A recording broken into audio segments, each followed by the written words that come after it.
1964년 4월 12일부터 6월 21일까지 어떤 목사님이 11번의 주일 설교를 우리가 방금 함께 읽었던 이 본문 한 절을 가지고 했습니다.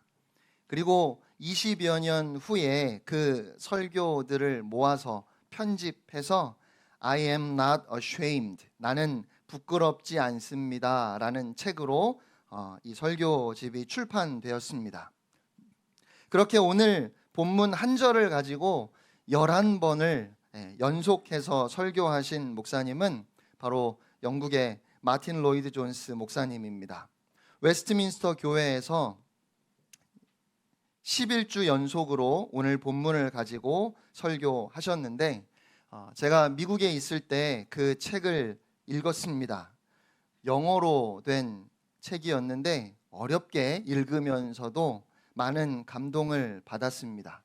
저에게 그 책을 소개해 주셨던 목사님이 한국어로 번역이 안 되었다고 하셨었는데, 그래서 제가 영어로 된 책을 참 어렵게 읽었는데요, 나중에 한국에 와서 보니까 한국어로 번역이 되었더라고요.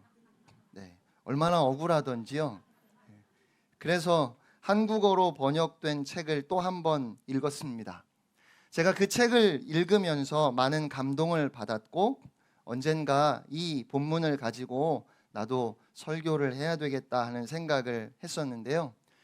지난 주일까지 로마서 강해를 모두 마치면서 전에 읽었던 그 책이 생각이 났습니다. 그래서 로이드 존스 목사님의 설교를 통해서 제가 받았던 감동을 여러분과 함께 나누고 싶습니다. 저도 11번을 설교하겠다는 건 절대로 아니고요. 네, 저는 그렇게는 못할 것 같고요. 한 2, 3주 정도 이 말씀을 같이 나눠보고 싶습니다. 혹시 더 관심이 있으신 분들은 내가 자랑하는 복음이라는 제목으로 책이 한국에서 출판이 되었으니까 여러분이 구입하셔서 읽어보셔도 좋을 것 같습니다. 그러면 저의 설교보다 더 풍성한 은혜를 여러분이 경험하시지 않을까 싶습니다.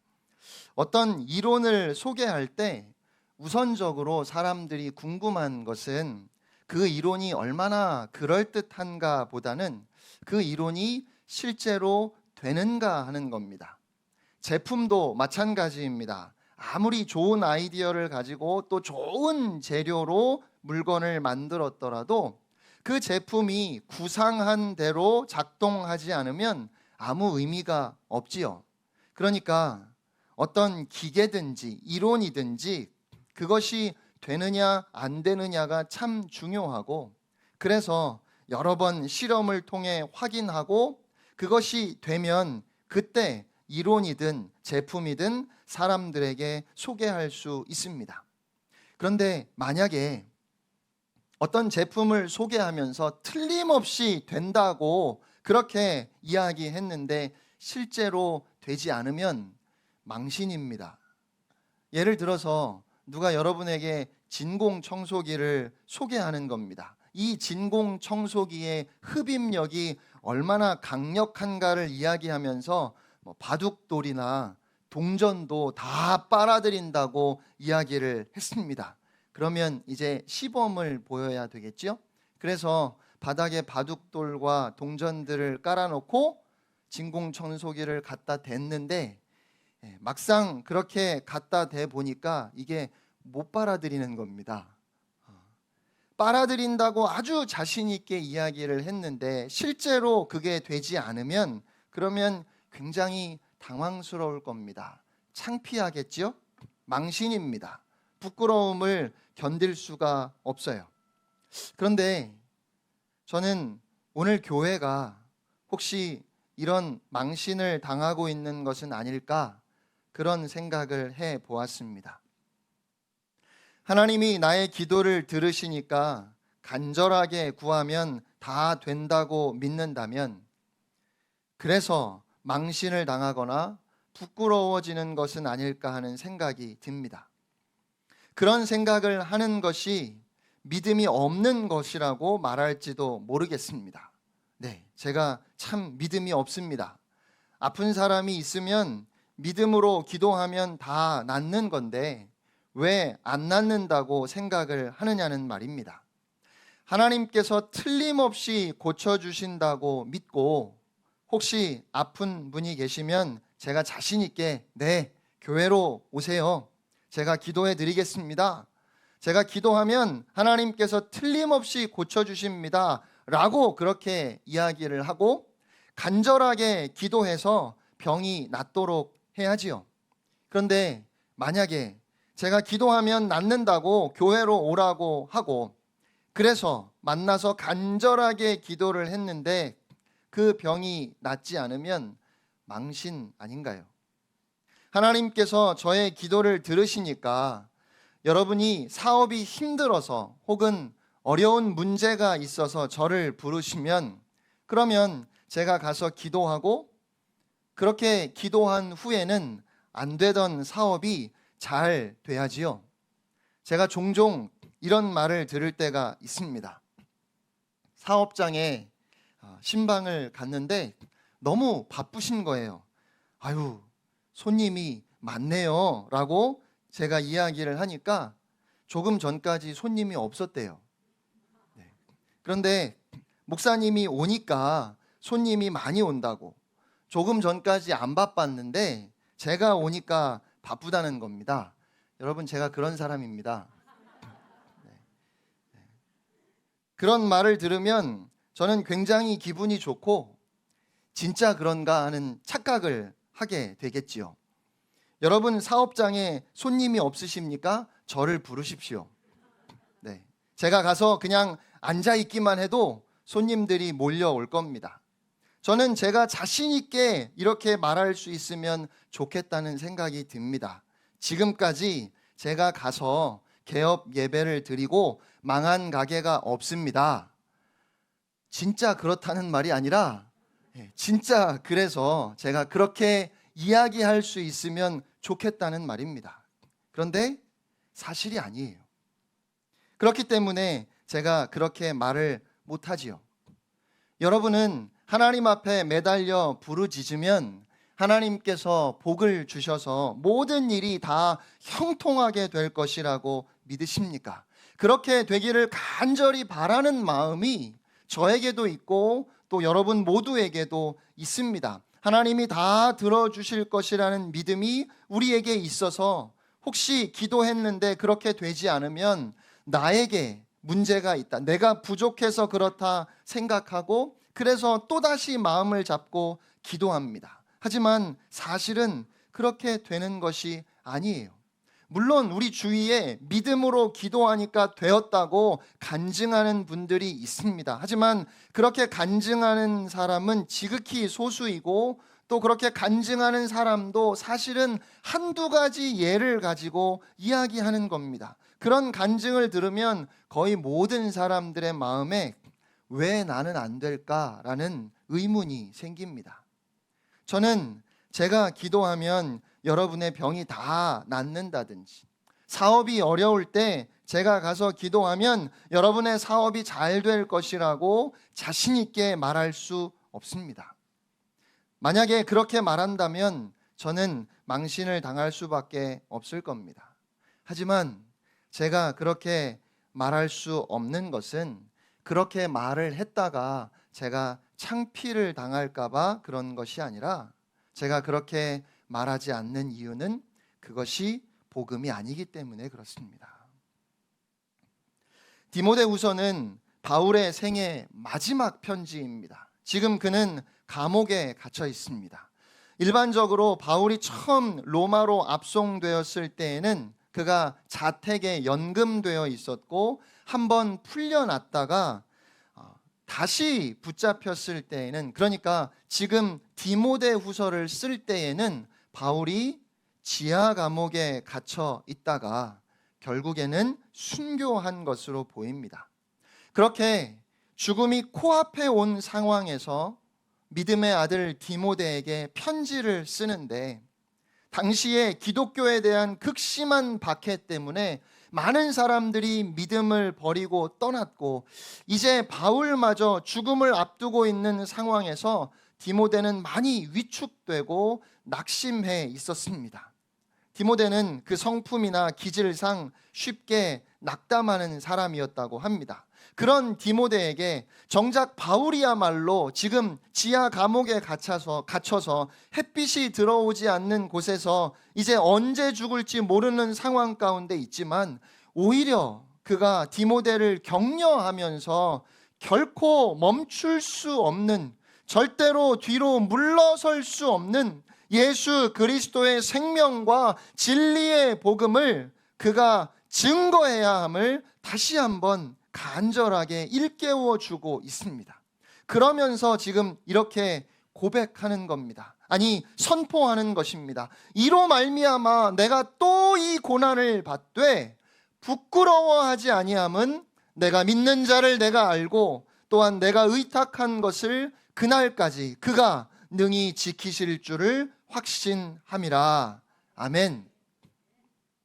소위 잘 나가던 사람이 예수님을 만나고 선교사가 된 후에 그가 얼마나 고난과 고통의 연속인 삶을 살았는지 모릅니다. 사실 바울이 복음을 전하지 않았더라면 그는 이런 고난을 받지 않았을 겁니다. 그럼에도 불구하고 그렇게 일생을 주를 위해서, 복음을 위해서 고생했다면 하나님께서 그런 그의 수고를 좀 알아주셔서 이제는 그에게 복을 주셔서 그의 마지막은 좀 편안해야 하지 않을까요? 사람들이 그렇게 생각하지 않았을까요? 그리고 바울에게도 혹시 그런 마음이 조금이라도 있었다면 아마 그는 부끄러웠을 겁니다. 세상의 가치로, 세상의 눈으로 보면 형편없는 모습입니다. 아니, 이게 뭡니까? 평생 주님을 위해서, 복음을 위해 산다고 헌신했고 그렇게 열심히 사역했는데 끝내 감옥에 갇혀서 이렇게 죽게 되는 것, 충분히 부끄러워할 수 있지 않겠습니까? 여러분, 우리가 예수 그리스도를 믿어서, 그래서 하나님이 우리의 삶을 형통하게 하시고 잘 되게 하신다고 믿었다면 사도 바울은 부끄러워했어야 하지 않겠느냐는 말입니다.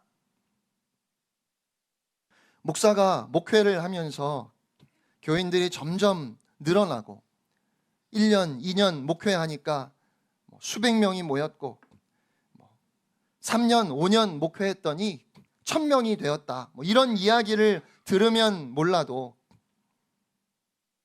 수년을 목회하는데도 똑같은 사람들이 모이고 그냥 그 사람들과 힘들게 사역을 하다 보면 무슨 생각이 들까요? 부끄럽다는 생각이 듭니다. 창피하다는 생각이 들지요. 그래서 사람들 앞에서 내가 참된 복음을 증거하고 또 이 복음을 살아내는 복음의 증인이라고 말하기보다는 결과를 보기를 원하는 사람들 앞에서 부끄러움을 느끼거나 주눅이 드는 경우들이 허다하게 많다는 것입니다. 선교를 해도 선교를 하면서 그 가운데, 그 힘들고 어려운 가운데 내가 얼마나 그리스도의 복음을 위해서 신실하게 헌신하며 만나는 사람들과 함께 복음을 나누고 또 복음을 살아가고 있는가 보다는 어떤 실적과 결과를 요구하는 사람들 앞에서 마땅히 내어놓을 실적이나 결과가 없을 때는 부끄러움을 느낄 수 있다는 것입니다. 많은 사람들이 고난을 만났을 때 부끄러워합니다. 그 고난 때문에 자신은 실패했다고 생각하기 때문입니다. 아마도 로마 감옥에 갇힌 바울을 보면서 그의 인생은 실패라고 말하는 사람들이 있었는지도 모르겠습니다. 그가 실패하여 저렇게 감옥에 갇혔다고 말하는 사람들이 있었겠지요.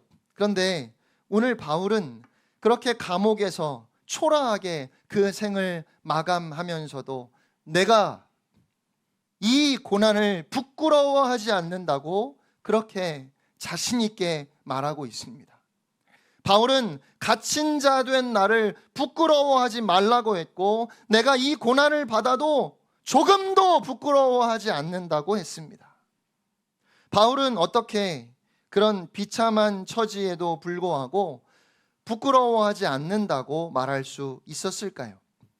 본문 바로 앞에 11절 말씀을 보시면 내가 이 복음을 위하여 선포자와 사도와 교사로 세우심을 입었노라 라고 말씀합니다. 이 복음을 위하여 내가 선포자와 사도와 교사로 세우심을 받았기 때문에, 그래서 내가 또 이 고난을 받지만 나는 부끄럽지 않다고 했습니다.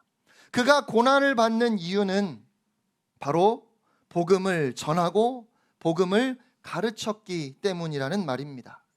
내가 하나님께서 나를 부르신 대로, 하나님께서 나를 세우신 대로 내가 받은 사명을 감당하며 그로 인하여 고난을 받는 것이기에 나는 조금도 부끄러워하지 않는다는 것입니다.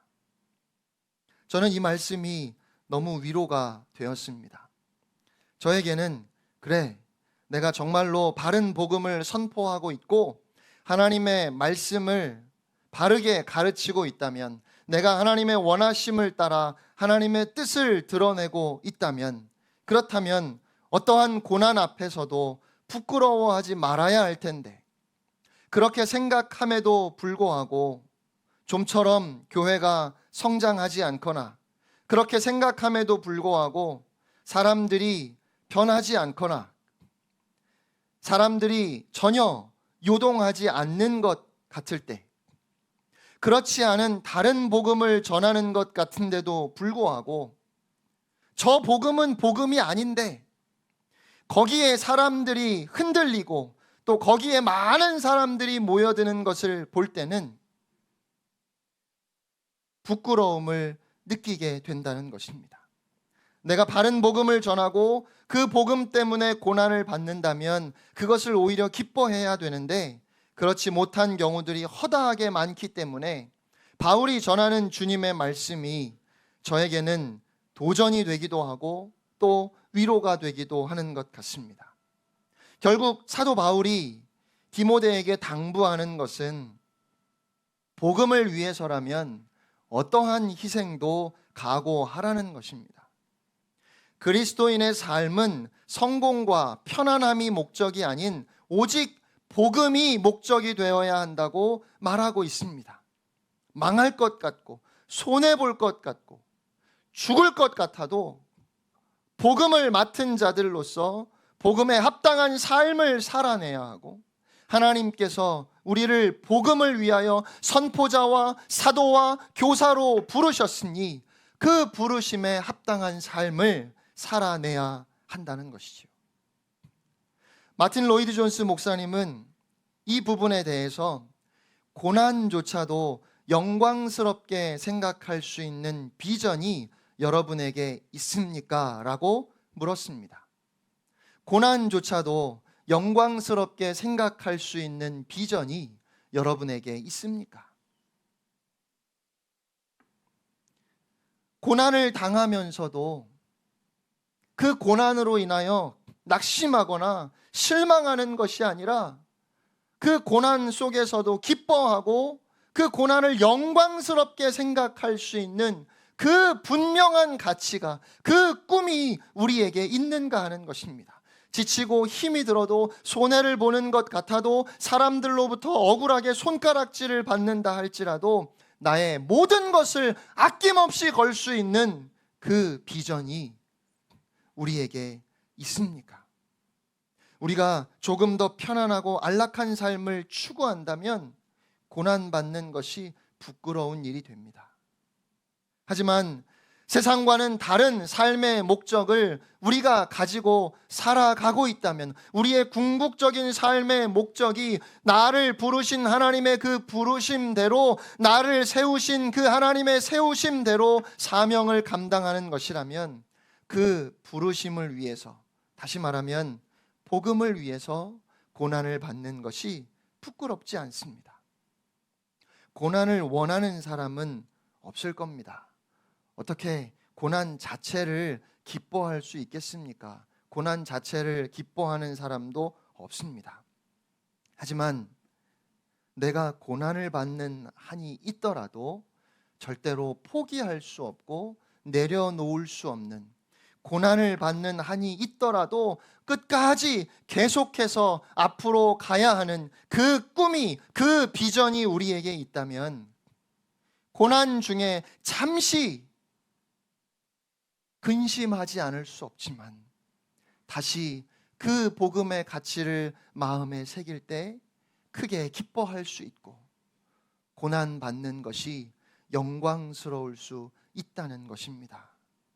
우리가 복음을 위해 산다고 언제나 고난을 받는 것은 아니지만 여러분에게 고난이 있다 할지라도 그래도 포기할 수 없는 분명한 가치, 분명한 꿈이 우리에게 있을 때 우리는 고난을 받으면서도 기뻐할 수 있습니다. 예수전도단 화요 모임에서는 예배 중에 선교사님들을 축복하는 시간이 있습니다.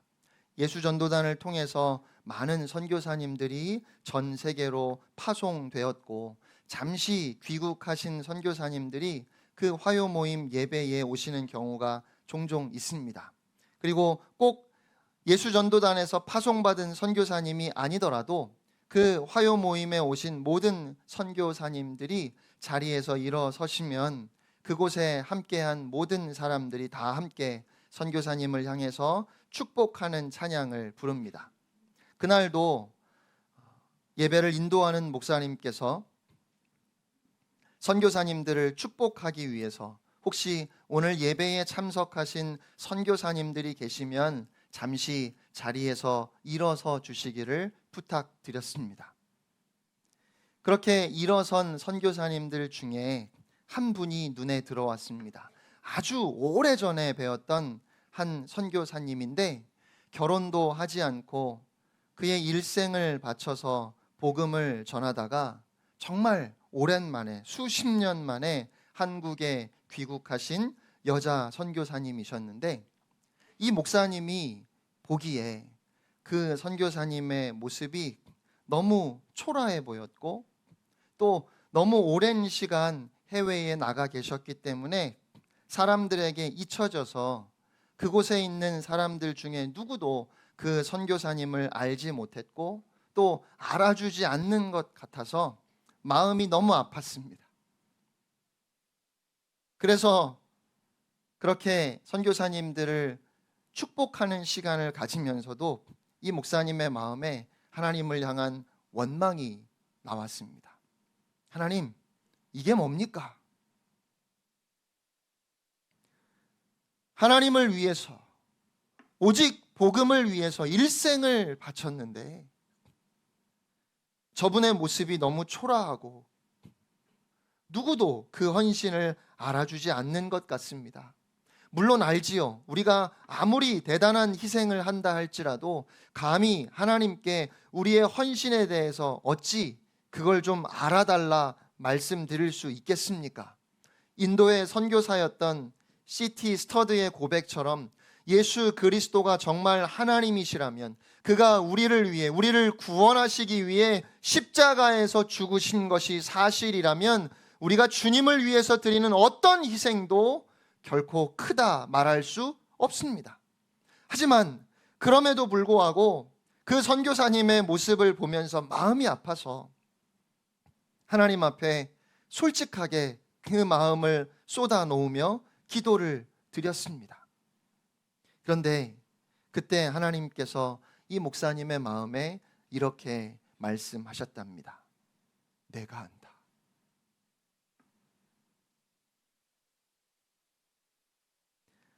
세상은 알지 못하고 사람들이 알아주지 않는다 할지라도 나는 나를 위하여 나의 복음을 위하여 그 삶을 바친 내 사랑하는 딸의 이름을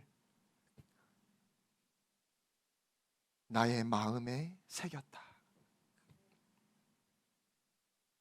주께서 그 음성을 이 목사님에게 들려주셨고 그 말씀에 감격하면서 그렇구나.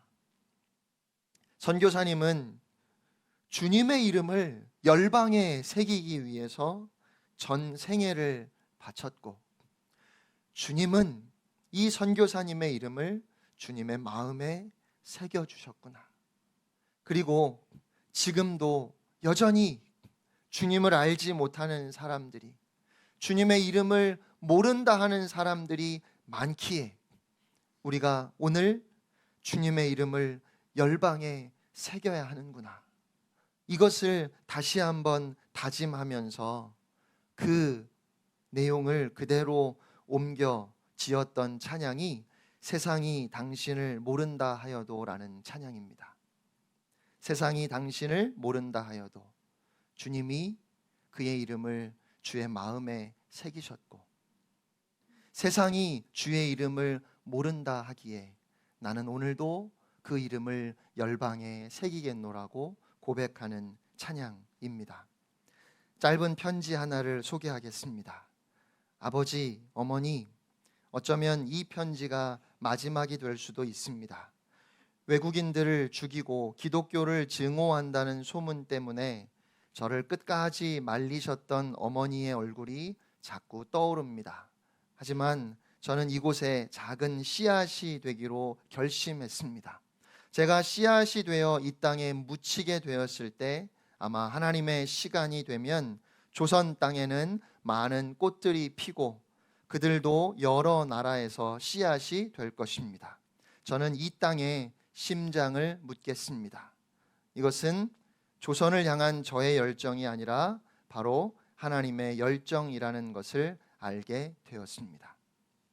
우리나라에 복음을 전하기 위해 오셨다가 채 1년도 되지 않아 순교했던 루비 캔드릭이라고 하는 여 선교사님의 유언과도 같은 마지막 편지의 내용입니다. 그리고 여러분이 양화진에 이 루비 캔드릭 선교사님의 묘를 찾아가 보시면 그 묘비에 이렇게 쓰여 있습니다. 만일 나에게 1000개의 생명이 있다 해도 그 모두를 한국에 줄 것입니다.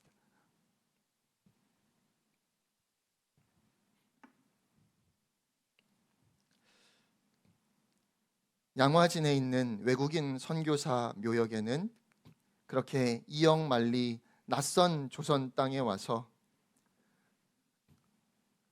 주의 복음을 전하다가 초라하게 목숨을 잃었던 10여 개국 395명의 선교사님들이 잠들어 있습니다.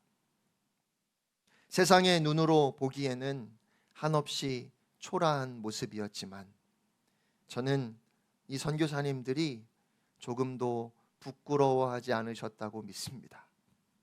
왜냐하면 그 삶이 하나님의 부르심, 하나님의 세우심을 알고 그 부르심에 합당한 열매를 맺는 삶이었기 때문입니다.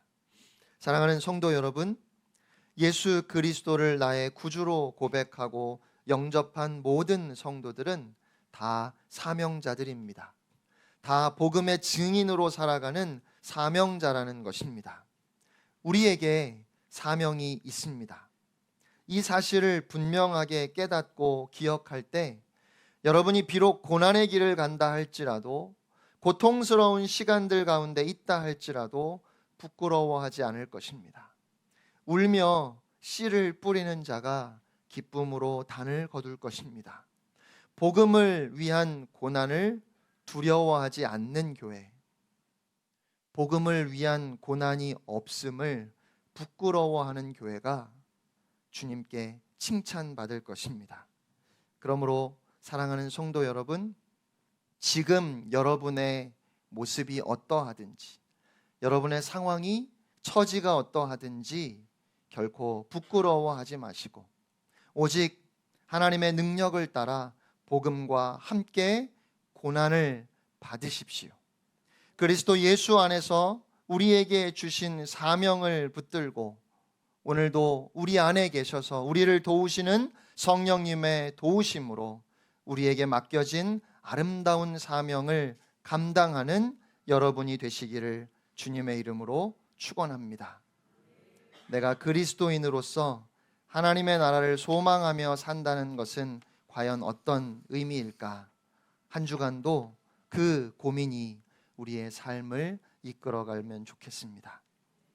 함께 찬양하겠습니다.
그리스도를 얻고 예수의 안에서 발견되려 함이라. 표대를 향하여 그리스도 예수 안에서 부름의 상을 위하여 달려가노라. 이전에 있는 것은 모두 잊어버리고 앞에 계신 그리스도께로 달려가노라. 표대를 향하여 그리스도 예수 안에서 부름의 상을 위하여 달려가노라. 이전에 있는 것은 모두 잊어버리고 앞에 계신 그리스도께